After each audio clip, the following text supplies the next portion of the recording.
It's Tuesday, October 27th, 2015. I'm Rim. I'm Scott. And this is Geeknights. Tonight, we're talking about Subterfuge. It's about submarines. Let's do this. Get it? So, this is kind of news. It would be meta normally. We'd say this at the end of the show, but I'll bring it up now. Well, save it for the meta moment. Yeah. Maybe we'll bring it up in the meta moment. We will, but I'll bring it up at least here. For those of you who just listened to the show. It's all Rim's idea. Yeah, which is, I've noticed that there's people who are in the forum don't listen to the show, and people who listen to the show don't use the forum. So we launched a Patreon, mostly to fund Rim launched a Patreon. all the projects we want to do that we can't do for a lot of reasons. He probably won't do anyway. He probably won't do anything different than he did before. No, we'll do more stuff. The Utena thing's going to happen. Uh-huh. Yeah. Uh-huh. Well, if you don't come over and do it, I'm just going to do them all myself because actually I can do them a lot faster that way. But anyway, if you want to give us money, we have a Patreon, and now there's a way for you to do that.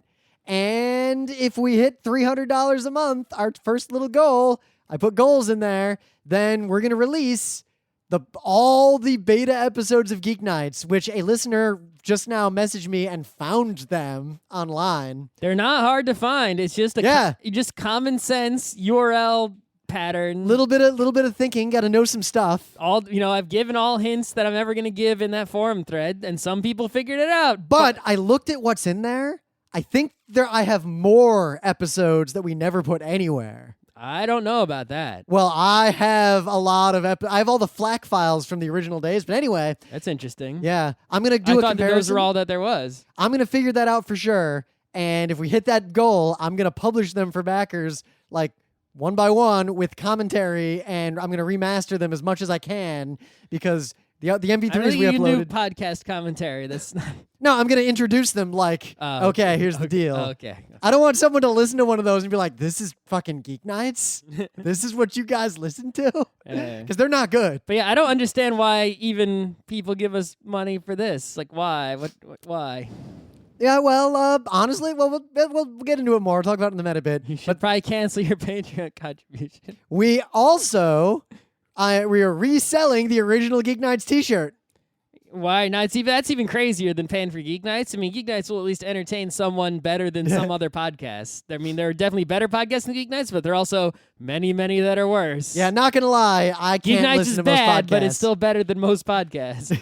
Well, the funniest thing, why would you wear a picture of us on yourself? So true fact. And why would you pay money for that privilege? I wore that t-shirt to work today. Why? To see if anyone noticed that I was literally wearing a shirt that had a picture of me on it. Mm-hmm. No one noticed. Okay. Or at least no one said anything. Mm-hmm. I think they would have said something. I was kind of hoping they would. But yeah, the t-shirt's back, and like 4 of you have bought them. So before I good. That's a reasonable expectation for how many stupid people are listening to the show. Because people listening to the show usually aren't that dumb. So 4 dumb people, okay. But yeah, Scott's the self-deprecating one. I remember way back, we were at ZenkaiCon, and this kid, like a young kid, like obviously like early high school, comes up and is like, "Oh my God, Rim and Scott, I'm a big fan of your show. Can I have your autograph?" And our 2 responses were me doing my usual, "Well, sure, glad you listened. Thanks to whatever." Shake his hand. And Scott's like, "Why do you want my autograph?"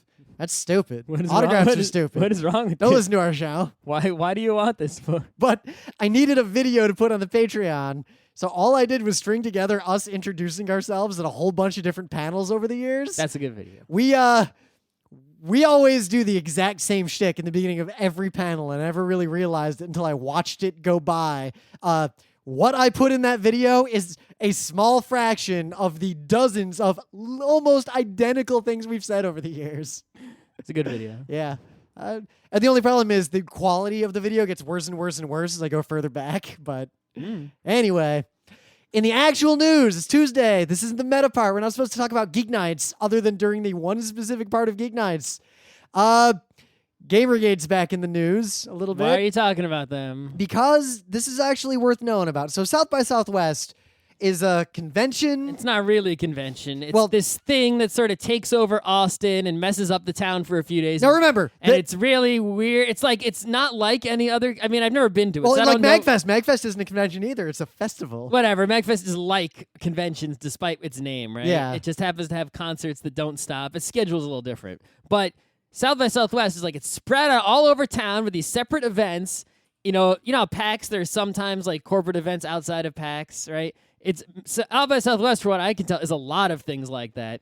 And it's Well, you know why and they're it's that the way? strangest combination You of want to like, know why they're that way? We know that because Penny Arcade, when they opened, they were going to do a PAX South, they looked at putting it in Austin, and Austin literally cannot host a large event. right. It doesn't have hotels or facilities. But there's music festival, there's technology, and it seems like it's the most corporate thing. And from what I can tell, it's just a really big excuse for trendy companies, both startups and, the mid-size, somewhat successful ones, right, that are all trendy and cool, to all party, get wasted, and have a blast in Austin for a week, a year, or whatever. Not gonna lie, I mean, I pretty much really would not go to this thing. I have for everything that I've heard about it, I have no intention of ever going, and I wouldn't suggest that anyone else go.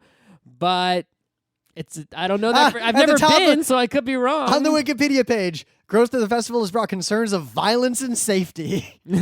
But I would have maybe considered going because they do panels, like do a panel, be a that nice I'm sure excuse. nobody goes to. Yeah, but they don't compensate their panelists at all. But aren't you paying to be a panelist? Yeah, you're paying for the privilege of being a panelist. right. It's a corporate event. It's not something for a convention like we're used to. It's not Yeah. a fan-run thing. It's a money, And also, money thing. anecdotally, I've met a lot of people who are really into South by Southwest just in my professional circles.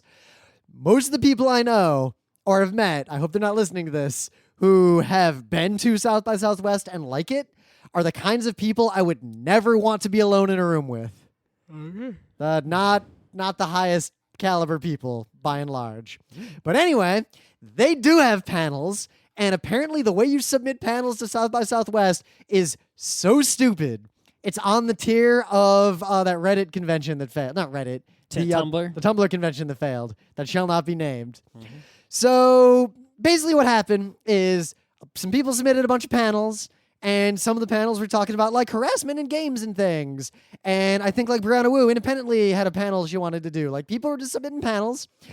I'm going to quote from an article that is a great insider view of what actually happened, the full details. But I'm going to quote because this just explains it all. I hadn't previously been aware, not having submitted to SXSW before, that SXSW makes proposed panels available for a public vote, which includes both upvotes and downvotes. The ability to downvote is like something is proven in the past to be a pretty terrible idea. Blah, blah, blah, blah, blah.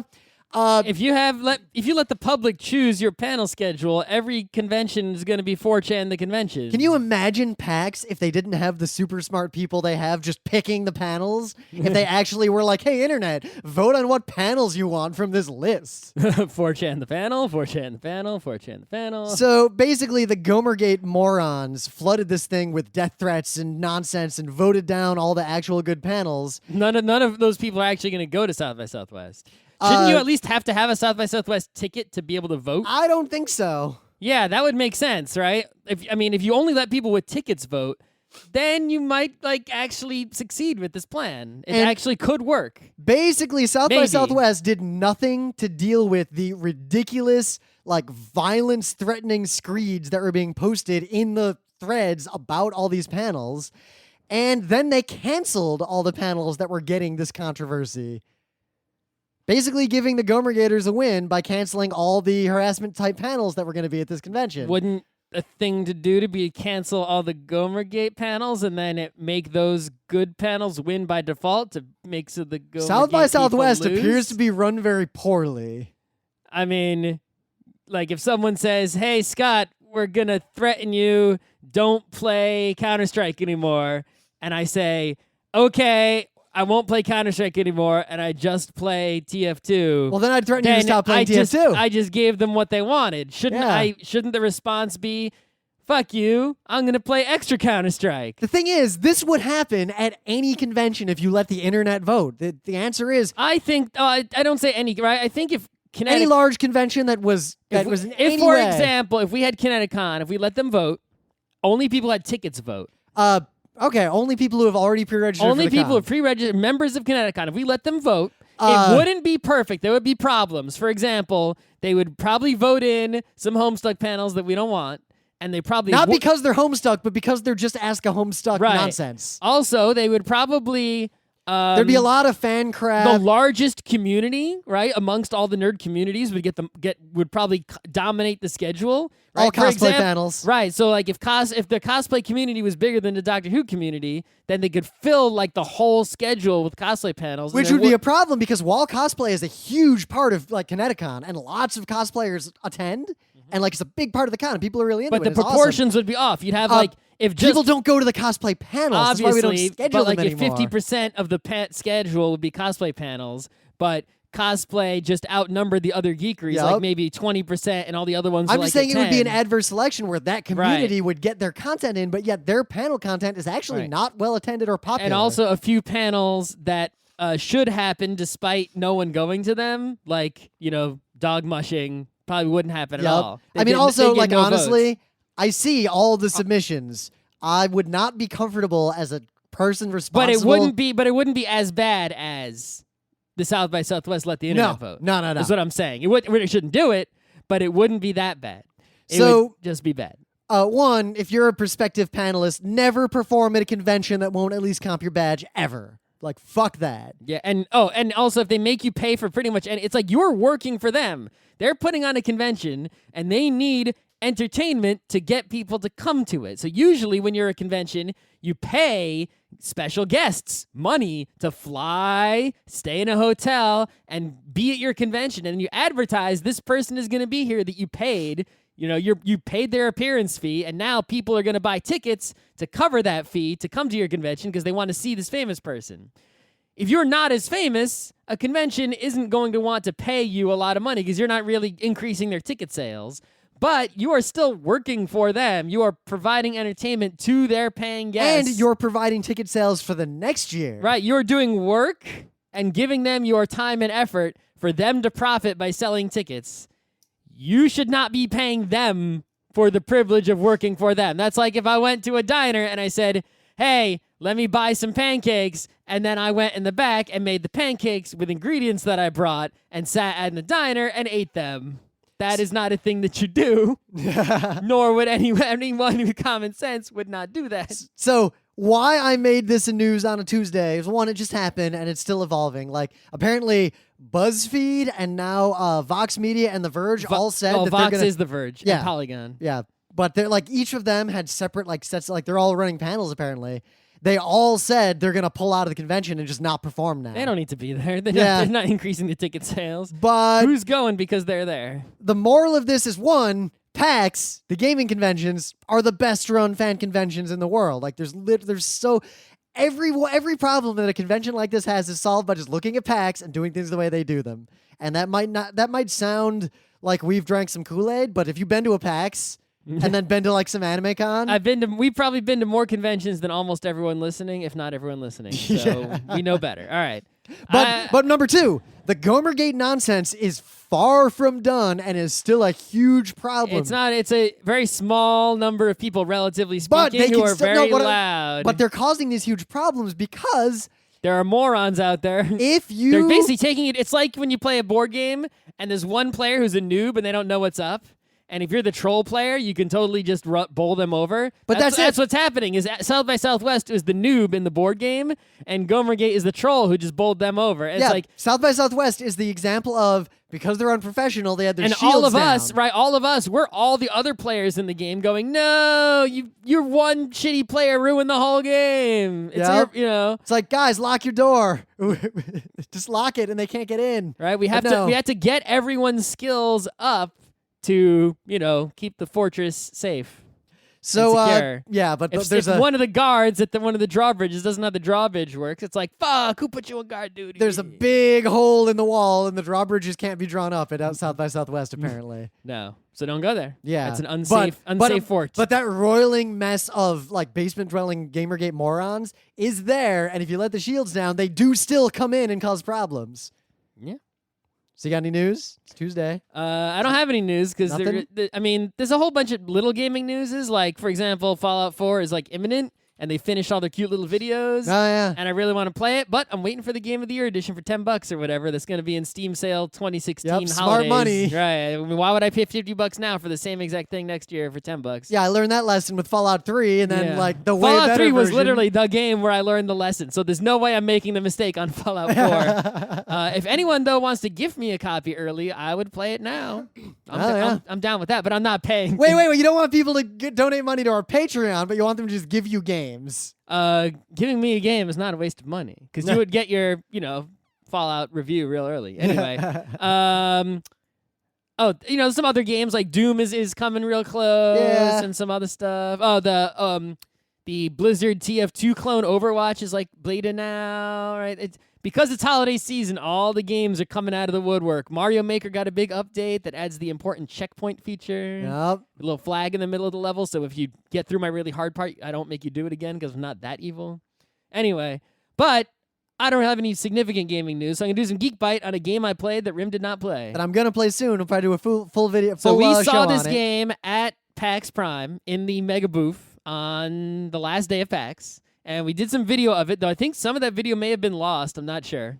Yeah, I haven't gone through all that yet. I got a backlog still. We briefly discussed it in an episode of Geeknights, but I want to talk about it a lot because I played it a lot. And that game is called Sublevel Zero. And this game was pitched to me as Descent plus Roguelike. If you don't know what Descent is, it's an old DOS game. There's also Descent 2, Descent 3, Descent Free Space, and I think Free Space 2.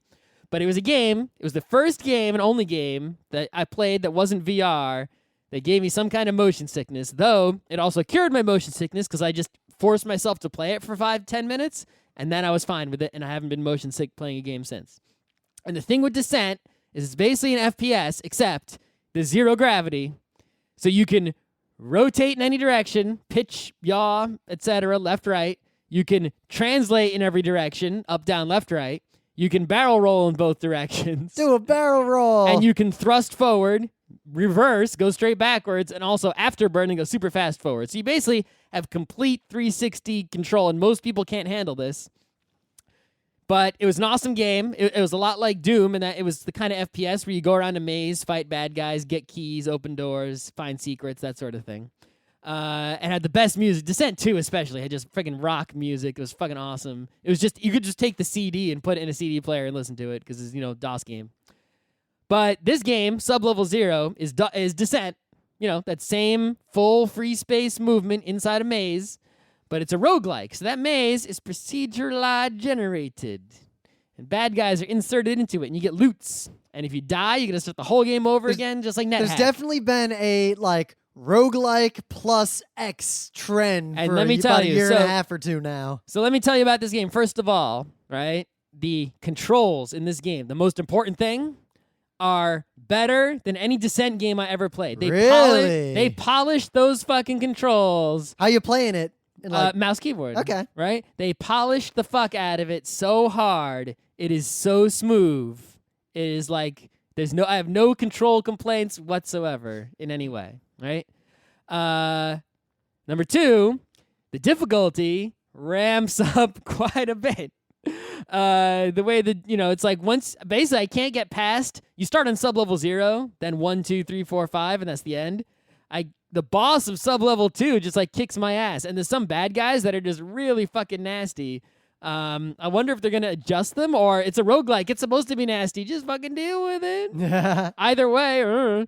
But yeah, there's some guys that are really hard to deal with. You can get into tight situations. And especially you'll have a guy come at you, and it's for example, you'll be in a narrow hallway because it's procedurally generated. You get into bad, luck times, right? you open the door at the end, there's the kind of guy who charges at you. And it's like, oh, fuck. So what do? You're not going to go forward. Yeah. You mean you can ram them right back, but you're going to take serious damage, and there's not a lot of health. So I'm feeling this already because I'm thinking about like playing Doom and like the kind like when I was good at FPSs, single player FPSs in the old days, and even Descent. Part of it came down to I'd memorize and learn patterns, and I'd know my way around maps, and I'd know. No. Yeah. Oh, no. It's like you go reverse, and it's like, okay, he's coming down the hallway at you. Your reverse is real slow. It's like, all right. You can shoot, but then cause explosions right near you because he's charging in. It's like you can end up with like a lot of bad choices. Sometimes your only choice, like, this guy's run into that room as fast as you can and then just try to take them all out with a lot of movement to avoid getting hit. And there's more guys in that room than you thought, and they're all coming at you now. And some of them are really dangerous, tiny, and hard to hit. And it's like, God damn it. Man, this sounds really good. I feel like I really do need to play it. There's 4 different kinds of ammo, and it's like you have to combine weapons together to craft them into better weapons. And it's sometimes like you'll have a whole bunch of one kind of ammo, but you'll have a really shitty weapon that uses that ammo. And it's like you can't get the ammo for the weapon you want to use. And you're just trying to find a bad guy to kill or a treasure chest to open or just something so you can get some, energy or some ammo or some health. A lot of resource managing going on there. And there's like a lot of tricky things that, you upgrade your engine, or do you use that thing to craft, at the end of a level, you collected enough nanites. Do you want to spend them to which upgrade do you want to choose? And it's like, there are a lot of things to choose. Like, you can make all your bullet-based weapons better, but it'll make all of the not bullet-based weapons weaker. Do you want to do that? And it's like, I have a really strong bullet-based weapon, yes. And the next level, they're just like, you know what?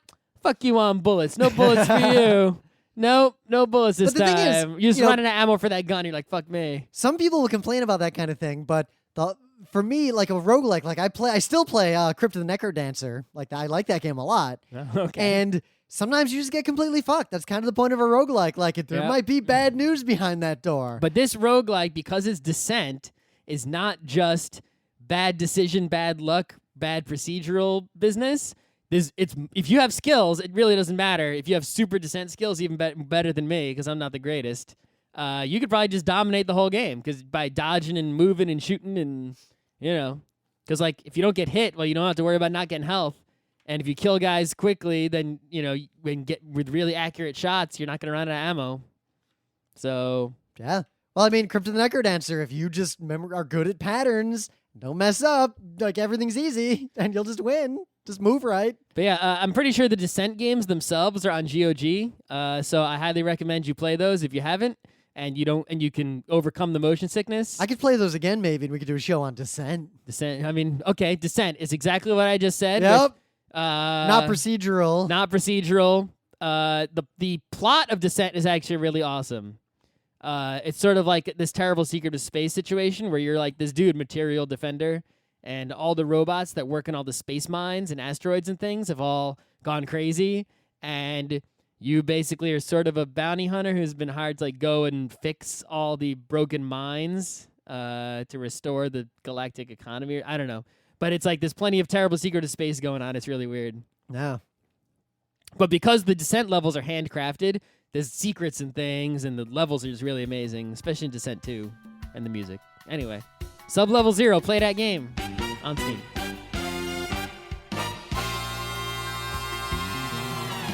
Anyway, things of the day. This is just a fascinating little video that I saw. It's a rundown from a gun expert on 5 overly complicated guns.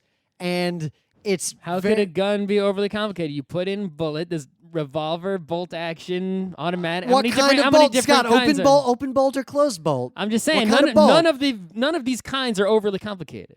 Yeah. What do you mean? One of these kinds? What constitutes an example of an overly complicated gun? These 5 guns in this video, and if you watch them, tell me about one of them. They're over-engineered. Like some of them have.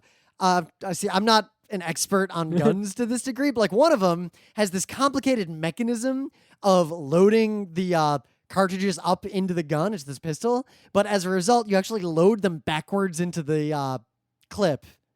Or not the clip. You load them backwards into the magazine. Does it reverse them when you get to the top? I don't know. I didn't watch that part Is of the there video. is like a little Ferris wheel where the bullet turns around? One of them just takes to weird. face forward? This one just takes weird. Or bullets. does it just shoot yourself when you shoot the it shoots out backwards? Some of them just have like really complicated stuff that makes them cool and awesome guns. Like the guy, basically all these guns are awesome according to the guy. Like really well designed, really awesome. They're just way overcomplicated, and a less complicated design that did a similar thing would be a lot more reliable in the long run. And there's a reason why these and guns... someone would actually be able to fix it if it messed up. Yeah, like there's a reason why these guns were not widely used as technology got better. If you can't take apart a gun, if you can't practice taking apart a gun and putting it back together really fast, it's not a practical gun. Well, or like they have a lot of interesting features that just aren't in other guns. He talks a little bit about like why they don't do that, even though it's super nice to have it. Why the guns just don't have it. Those are really well shot. Like it's a good video. All right. So this guy, he made some kind of program. I can't fully understand how he did this, technologically speaking. But what he did is he took real music. Specifically, the number one example he used is "Staying Alive" by the Bee Gees. That song. And he converted it into a MIDI file. It's like, well, there's MIDI files of that. You can make a MIDI file. I had some applications that did shit like that in the past, right? But they were really bad at it. Sure, but he didn't make a MIDI file that just sort of like results with like the score. You know, the same. Like if you took the score of the song, you bought a copy of it or printed a copy of it out and typed it into one of those songs where you can just score music and then it plays it back with MIDI. Like the old Cakewalk Studio. Right. It's like that's not what this does. Yeah, what it does is it uses various piano instruments, I think as many as a MIDI file can handle, and by playing notes on the piano, actually plays the frickin' song, and you can even hear the vocals, but it's like, it's this weird psychological trick where like, if you listen to it, it just sounds like a mess. But if someone tells you, oh, by the way, this is Staying Alive by the Bee Gees, and you know the song, and you start listening to it, it's like you hear the vocals, and you're like, oh my God. No. And suddenly you hear the song. And it's really just a ton of freaking piano notes. Like if you had freaking Mario Paint, but they let you use as many freaking swans as you wanted to. And you can stack up the swans and squeeze them as close together, and you'd unlimited. So I imagine it's doing one of those unlimited MU for swans. It's like sub-pixel rendering. It's using your brain tricks. It's like rendering part of the song in your brain based on your memory. Right. So he does a bunch of songs in this video, but you only need to hear the first one, and it is freaking. That's pretty cool. And he really pushes MIDI to the limit, and it's like, why is MIDI even still a thing? Because MIDI is useful because it's basically a command and control architecture for controlling remote instruments. But we can now, it was useful when we didn't have PCM enough memory to just do everything with PCM. Well, no, it's not because of the PCM as much. It's not. It's basically what you're saying is it's a mechanism you can chain a bunch of real instruments together and send digital abstract signals that say play this kind of note, but the instrument does it however it knows best. But whatever that instrument is going to be a synthesizer. And you could have just had. Plus, there's PCM. a lot of existing technology, like our mixer, like FireWire is already way obsolete. Yeah, and yet we don't need our that. mixer's FireWire because that's this mixer's perfectly good. It'll be good for 20 years to I'm come. telling you, let's just make a company that makes audio equipment that's only modern. Nah. A lot of stuff supports MIDI though. Right? We could just start by selling it to like all, like those guys at concerts in the middle. I could do a show on MIDI. I could tell you guys how that works. Nobody cares about this dead technology. I used to have a lot of expensive It's MIDI used shit. only for making quirky YouTube videos. Yep. I used it to back before MP3s. I had a piano that had MIDI, like a really nice digital piano, and I would actually download MIDI files, mess with them to make piano like mixes of songs, and then play them through the piano because that sounded better than the synthesizer in my Sound Blaster for playing a piano song. Oh, your keyboard had a better sound card than your yeah, sound my card? keyboard had a really expensive sound card, effectively. Yeah, but this is not the thing of the day, but we did a thing of the day a while back where there was a guy who told you how like the graphics in old computers worked. He did a video more recently that tells you how the sound in old computers work. You should watch that because it's related to this discussion. Yeah. So in the meta moment, the book club book was and still is The Wheel of Time. We did book 1. We did a whole show on it. You can go listen to it. I started book 5 a little bit, but then I'm reading comics now, so. Yep. I basically just finished book 4 for real, so I could start book 5 any day. Mm-hmm. I haven't really yet. Maybe we'll just pause there. Maybe we should do a mid show on it. As I said, we launched our Patreon, so if you give us any amount of money, you'll get a bunch of content in there. If you give us $5, like I said, and it's super dumb, I'm going to say your name at the end of every show after the credits. Dave Dave and Joel do that, actually, with the T-shirts. Anytime you buy a T-shirt from them, they say your name on the show. I highly recommend you do not pay for such a stupid thing. This is nothing. I didn't plan this. I also promised Rin that I'm just gonna did this do on his own. I'm gonna do ultra dumb stuff Why didn't you clear this with me first? during that part.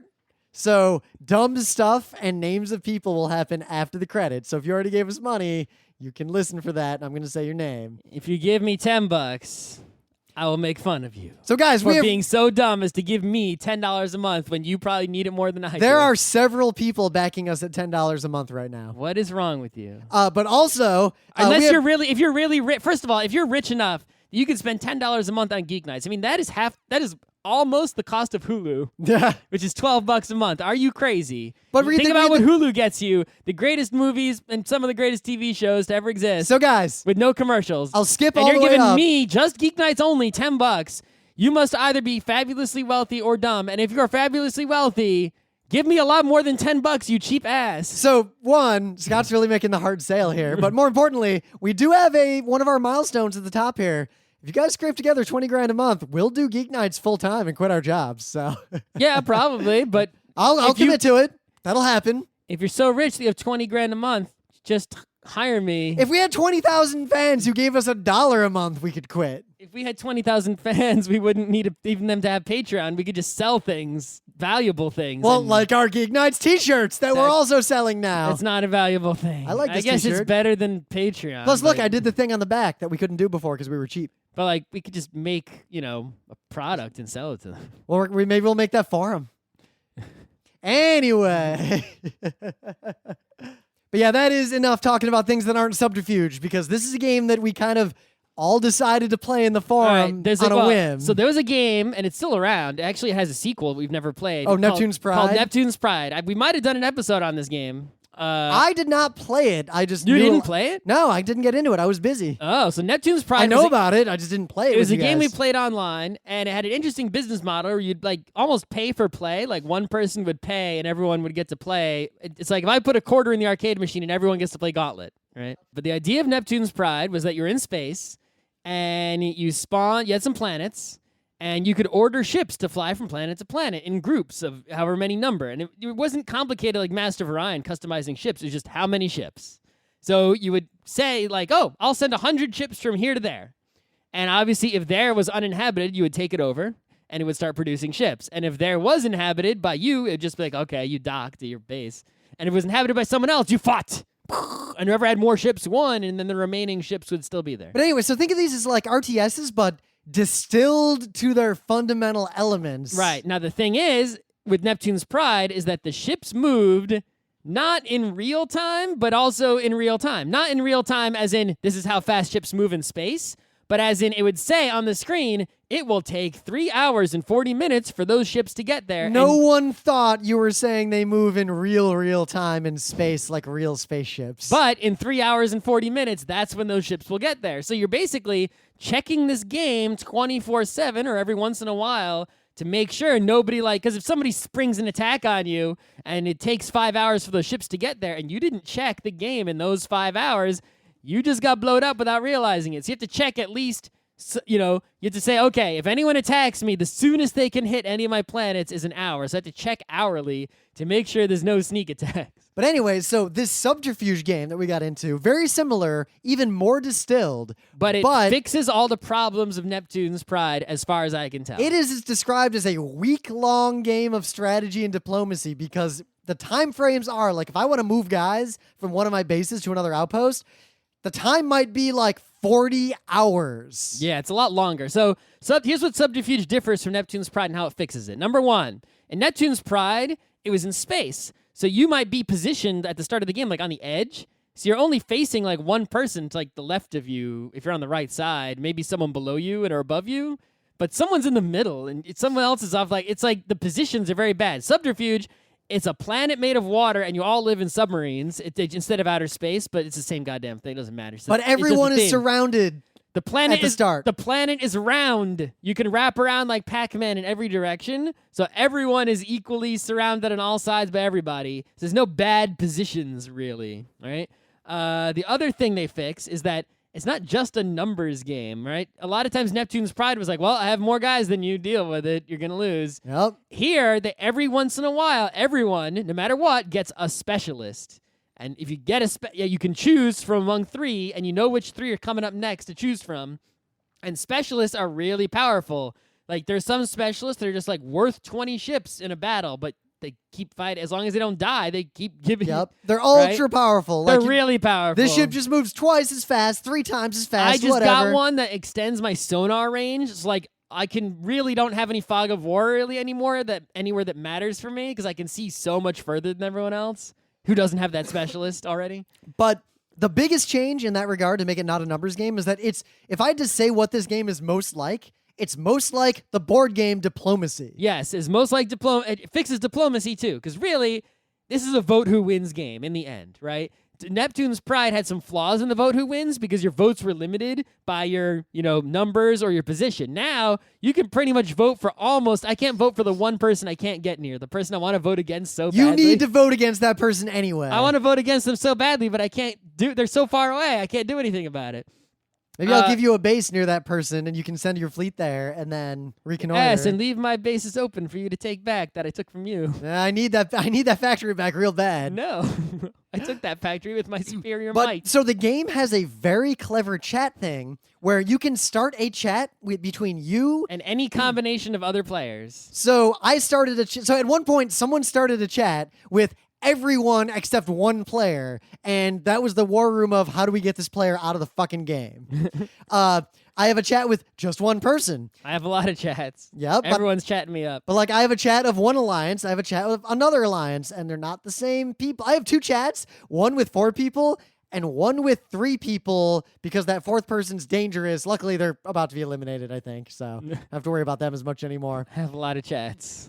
So the game comes down to not checking every few hours and doing stuff so much, but making deals and just doing the diplomacy game. Right. If you want to attack someone, you're basically going to have to leave something undefended to someone else, because you're surrounded. Everyone's surrounded. So if I attack Rim on the right, I'm leaving myself open from the north, because it's my northeast place I'm evacuating to send my... Because if you have a guy in a outpost, they're defending that place. If they leave to attack, that place is now less defended. And it can be, if you move your queen, which provides many shields and super defends one outpost, what if it gets hit mid-movement? It's not providing shields when it's in between outposts. It could just get blowed up. So you can only move it when you're sure nobody's going to take advantage of that. But sometimes you have to trust people. And you know what? Otherwise, I have a list now of the people I can trust, because I've been trustworthy for real. And the people that I will never trust in this game again, ever. I guess you can never trust me again because I blew your shit up. Yeah, you didn't specifically say you wouldn't, so I guess that's okay. But anyway. But the other reason why... I basically just saw that you left this place completely undefended. Because I was helping Ro out, because we had to take care of Pichu. I saw a completely undefended place. I had a super strong position in that area, and I needed a factory. So I'm like, it's Rim. I don't want Rim to win. Yeah, because I'm not winning, actually, because... that's good, but it's in the game we played, with the exception of, 1 or 2 people, everyone in the game messaged me. It's a vote who wins game. Very shortly. If I have the ability to cast a vote against someone, I have to cast at least 1 vote against Rim. Yeah, so... Why would I vote for Rim? So I get all these messages from all the other players, one by one, over the first few hours of setting up the game, saying, yeah, Scott formed a chat of everyone but you and is trying to get everyone to gang up on you. LOL. No, all I said in that chat was, look, guys, remember, this is the vote who wins game. And I don't care if I lose, just don't vote for Rim. It was interesting That's what I said. It was interesting who told me about that chat, when they told me about it. I should have just included you in the chat, because I told you about the chat. That would have been even better. But other people told me about the chat on their own. 2 people sent me screenshots of it in case I didn't believe them. And I just want to point out, there was one person who specifically did not tell me about the chat, attacked me immediately, and yeah. Someone fell for the vote against Rim? Yeah, not going so great. That's interesting. But the other game design thing it does to make the diplomacy stuff happen and make it fun is the way you win is there's a resource you can mine. You have to give up. That's the other thing it does that fixes Neptune's Pride. Well, so basically you can mine the stuff, Neptunium, and if you hit 200, You just win, game over. I like to call this the Gandhi strategy. The first person to get 200 just wins. So you don't have to go conquering everyone. You can just hold up and defend yourself and spend all of your extra subs making mines. And if you can defend those mines and no one can take them from you, you can get enough points to just win the game just by defending. Now, if you... But in order to build a mine, you have to sacrifice lots and lots of submarines. So every time you build a mine, that place you just built a mine is now super undefended because you there's just way lost more to there's way more to it than that ton of subs from a design standpoint. So, if you attack someone else's mine and take it from them, you get that mine. You get the mine. You don't get any Neptunium. You just get the mine. So, like, if I mine 100 stuff from a mine and Rim takes that mine, he starts mining stuff, but I still have my 100. No. So, if you lose a mine, you lose 20 Neptunium. Only 20. Okay. Yeah, but that's basically it allows but I just mine deals. So if you mine less than 20, you lose it all. But if you mine 50, you keep 30. But if you mine 100, you keep 80. The point of all this is that if you take out someone's mine, literally remove victory points from them without gaining them directly yourself. So it's not a zero-sum game. It facilitates deals and diplomacy and planning to take down the leader. And that also fosters opportunities for backstabbing and shady dealings because anyone who is beating another player in terms of actual raw Neptunian mind by 20 or more can choose to check a box and start funding that player. Now you'd be like, oh, who's going to do that? So thus, everyone gangs up on, say, Scott, because Scott's got the most Neptunium and he's winning, and we got to hit him. I have no Neptunium, by the way. So please then he might don't do fund that. 2 other players. I actually sort of want to lose the game. There's like a tiny part that wants me to just lose the game so I can stop checking my stupid goddamn phone every 5. Well, I can't check it that much now so because annoying. I got to go into full defense mode because you motherfuckers all fucked me. But it's like it's so annoying to check the game. It's like I almost just want to lose and quit. But just the way the game is designed, the not to get into all the details because you can just watch the tutorial videos and see how the game fully works with shields and everything, but it is cleverly designed to make all the things that you expect to happen if you play diplomacy happen without all the not funness of diplomacy. Yeah, you don't have to have the stupid rules order resolution in diplomacy, and you don't have to have the stupid, now we're going to diplomacy, now we're going to actually play the game. Diplomacy, you don't have that alternating. It's like, because it's slow and real time, things take hours to happen. You can just constantly diplomacy and move and shake without stopping. So the other interesting thing to note is the specialists, like the people in the game. I'm pleased that it is a widely varied in terms of gender, age, and skin color cast. I haven't paid attention to that at all. It stood out because it's so rare. Okay. That's the point I'm making. I guess when you live under the sea in a submarine, everyone's got to get along. And 2, the game is technically free to play, but really... Oh, that's the one bullshit thing. No, it's not, though, because really the game costs $10. Sure. And I enjoy it enough to where, like, I'm glad I paid. So what do you get for $10? So you can join any public game and you can join any private game. But if you pay $10 once, then forever you can start private games that you invite only your friends to. Okay. And 2, you can issue unlimited numbers of orders in the future because the game has this really beautiful UX. Yes, where Neptune's Pride did not have this as effectively, but basically the UX and all of the system of giving orders in the future, rolling time forward and back to see what's going to happen. Yeah, like I can roll time forward. According to your current information. I can issue orders. If I'm going to issue a contradictory order, it warns me like, oh, this thing's not going to happen. You can always cancel things before the last second. Yep. So I'll like send all my ships over the horizon, and then I find out once I get closer and get more intel that the shields on Scott's battle station are fully operational. That's the other way I'm making this game more fun, is I'm basically doing Emperor Palpatine role-playing. Yeah. And so far I've had both situations. I've had my fleet on the far side of the Centauri moon. That happens. That Rim didn't know about. No, I didn't know about that. I wish I'd known about that. And then I had, he counterattacked after I took his factory, and I'm like, oh, by the way, the shields will be fully operational when you arrive. And you can't recall a sub once you send it. Sure enough, 20 minutes before he lands, the Emperor lands just where he was going, and the shields go... Yeah, it was bad news. I could have even chosen a specialist to get the shields even bigger, but I realized I would win even without it, so I chose the long-term specialist instead. Yep. Anyway. But that UX is so well done. So like little stuff, like I can pick another outpost, like an enemy outpost, and just drag forward from it. And in real time, as I drag my finger, it's showing me what the game state will be at every point. You can even measure with a ruler how long. Like I can go to Rim's factory and drag a line over to my factory, and it'll say, "Aha! It will take Rim."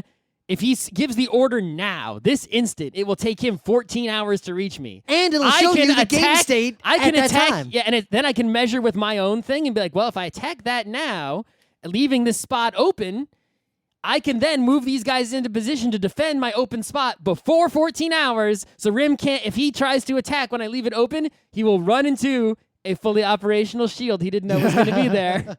So it's a free-to-play game. It's just on smartphones. That's the other thing. You can just play it all the time. So and Rim has an Android phone. I have an iPhone. We're all playing together. It totally works. We don't even know what other people are using. It's great. So, the other thing, if you pay... So the Neptune's Pride, we had to check like on our PCs all the time. Here, everyone's checking all the time. If you pay, you can join multiple games at the same time, which I would never do. I don't want to do that. No. Unless you have literally no life.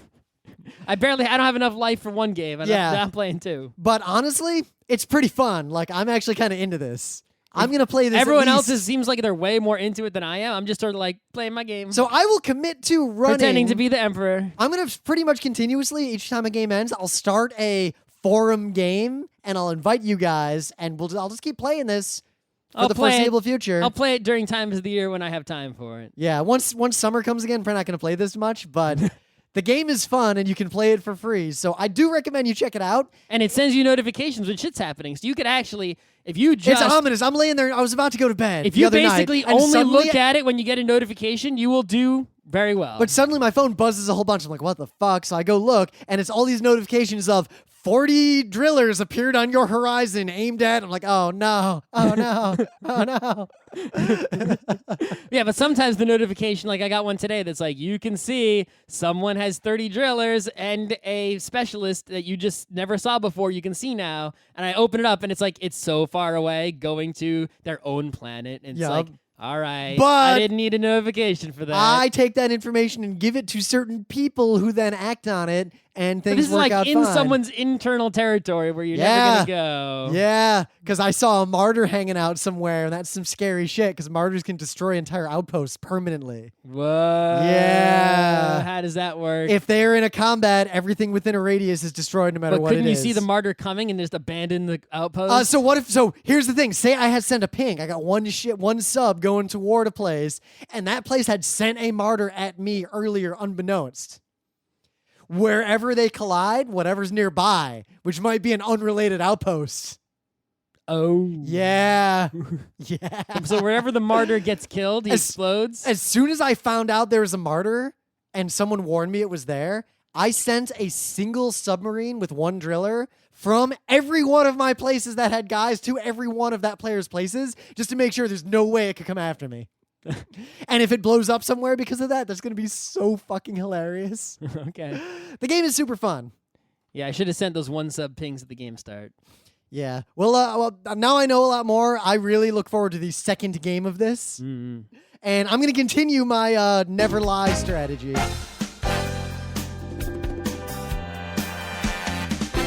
This has been Geeknights with Rim and Scott. Special thanks to DJ Pretzel for the opening music, Kat Lee for web design, and Brando K for the logos. Be sure to visit our website at frontrowcrew.com for show notes, discussion, news, and more. Remember, Geeknights is not one, but 4 different shows. Sci-Tech Mondays, Gaming Tuesdays, Anime Comic Wednesdays, and Indiscriminate Thursdays. Geeknights is distributed under a Creative Commons Attribution 3.0 license. Geeknights is recorded live with no studio and no audience. But unlike those other late shows, it's actually recorded at night.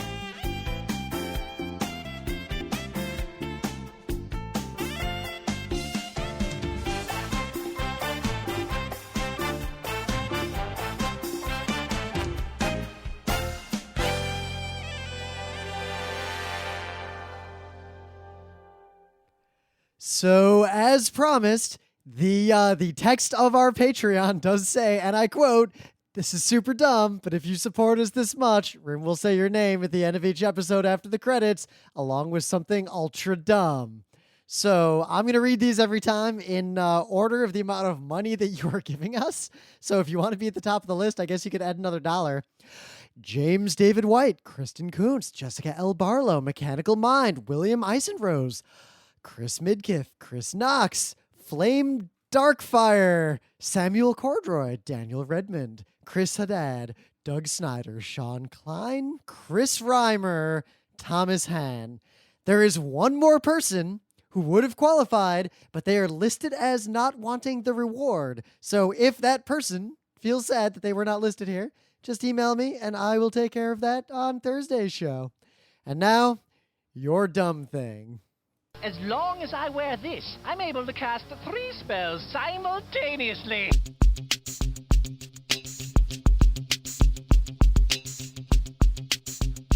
Remember, this is dangerous, kids, so don't try it at home. As long as I wear this, I'm able to cast 3 spells simultaneously. ほんと普通の神経じゃないですもんね。なんですって。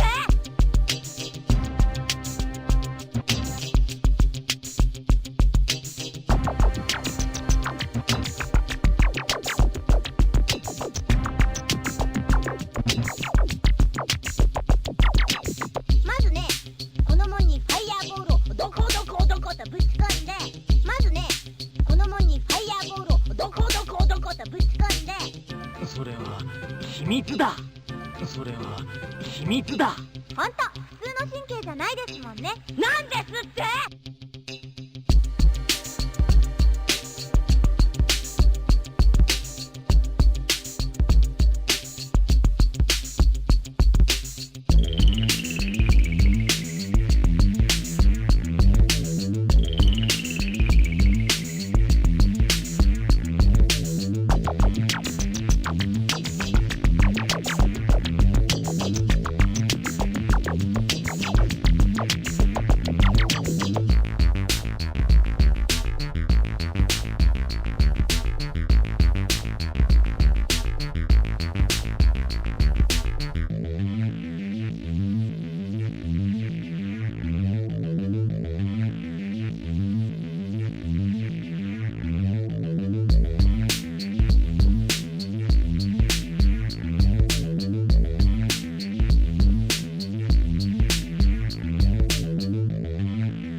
まずね、この門にファイヤーボールをどことぶち込んで、まずね、この門にファイヤーボールをどことぶち込んで。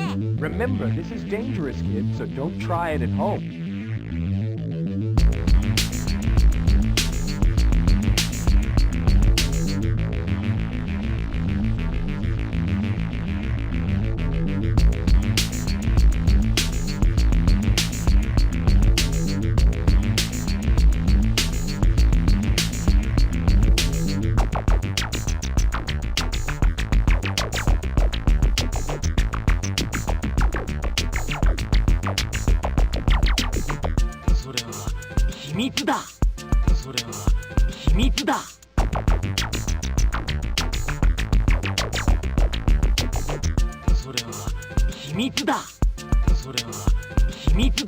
Remember, this is dangerous, kids, so don't try it at home.